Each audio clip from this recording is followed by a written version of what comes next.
అనుగా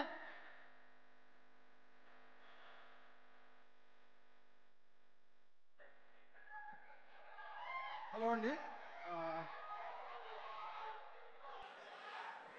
అబ్బాయి మొత్తం ఆల్మోస్ట్ అదే అదే ఇక్కడికి వచ్చిన ఎన్టీఆర్ ఫ్యాన్స్కి నేను కూడా ఎన్టీఆర్ గారి ఫ్యాన్ అండి. We're so proud. చాలా గర్వంగా ఉంది ఎన్టీఆర్ గారి ఫ్యాన్ అని చెప్పుకోవడానికి ఈరోజు. ఇన్ని సంవత్సరాలు ఆయన మనకు చూపించింది ఆయన నటప్రస్థానం మొత్తం ఒక టీజరే.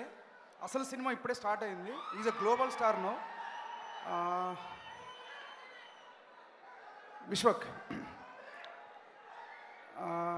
నీకు చాలాసార్లు చెప్పినట్టున్నాను నేను నీకు చాలా పెద్ద ఫ్యాన్ యాక్చువల్గా. ఫస్ట్ నేను మాస్గా ఫస్ట్ సినిమా ఫిల్మ్ చూశాను డైరెక్షన్ది. అసలు తన ఈజ్ చూసి పిచ్ అయిపోయాను నేను. దాని తర్వాత తన ఫిల్మ్స్ అన్ని చాలా రెగ్యులర్గా చూడడం మొదలుపెట్టాను. లక్కీగా అశోక్ వనల్ అర్జున్ కళ్యాణ్ టైంలో ఫస్ట్ టైం కలిశాను తన్ని.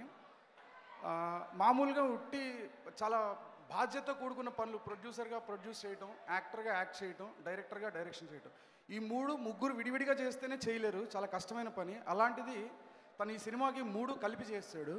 డెఫినెట్గా తను డెలివర్ చేయగలడు, ఎందుకంటే తన ఇన్వాల్వ్మెంట్ అలా ఉంటుంది. Very very passionate person. Congratulations Vishwak. ఇందాక పృథ్వీ గారు అన్నట్టు ఇది నిజంగానే చాలా సెలబ్రేషన్ లాగా ఉంది, కానీ 100 days సెలబ్రేషన్ లాగా ఉంది, కానీ ఎక్కడ కూడా ప్రీ రిలీజ్ ఈవెంట్ లాగా లేదు. I'm looking forward for this film. And ఈ సినిమాకి వర్క్ చేసిన అందరి టెక్నీషియన్స్కి కూడా all the very best. And Dinesh is a cinematographer for this film. I have special mention for him. తను నాకు సీతారామంకి చాలా టఫ్ టైంలో వచ్చి ఒక ఫేజ్ వర్క్ చేసి పెట్టాడు, చాలా హెల్ప్ చేశాడు ఆ టైంలో. థ్యాంక్ యూ దినేష్, నాకు ఎప్పుడు అవకాశం దొరకలేదు చెప్పడానికి.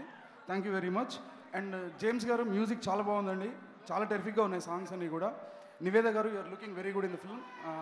All the best and congratulations to everyone. Thank you.